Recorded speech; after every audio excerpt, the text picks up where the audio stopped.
এখন ঘড়ির কাটাই বাজে, ও আমার হাতে ঘড়ি নেই অবশ্য, এখন 9:21 বাজে, ঠিক আছে। আর এখন আমি এখান দিয়ে বাড়ি যাচ্ছি, ঠিক আছে। এখন বাড়ি পৌঁছাতে পৌঁছাতে মিনিমাম তো আমার 10টার উপরে বেজে যাবে। তো আমি বার হয়েছি সকালবেলা, বাড়ি থেকে বার হয়েছি 10টা, মানে 10:30টায়, 10:30, 10:31, 33 এরকম আমি বাড়ি থেকে বার হয়েছি।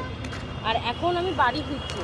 তো ইউটিউবে অনেকে ভাবে যে আমি ভিউ কামানোর জন্য কারোর নাম বা নিয়ে ইউটিউবে আসছি, আমি ভিউ কামানোর জন্য এইগুলো ভাবছি। যারা আমার এই বাজে বাজে কমেন্টগুলো করছে তাদের বলছি, নিজেদের কাজ নেই বলে ঘরে বসে বসে বাজে কমেন্টগুলো আমাকে করছে।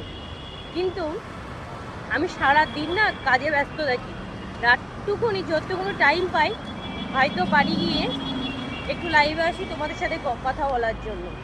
আর সেখানে তোমরা আমাকে কাউকে নিয়ে কিছু হয়েছে তো তোমরা সেখানে আমাকে নিজেকে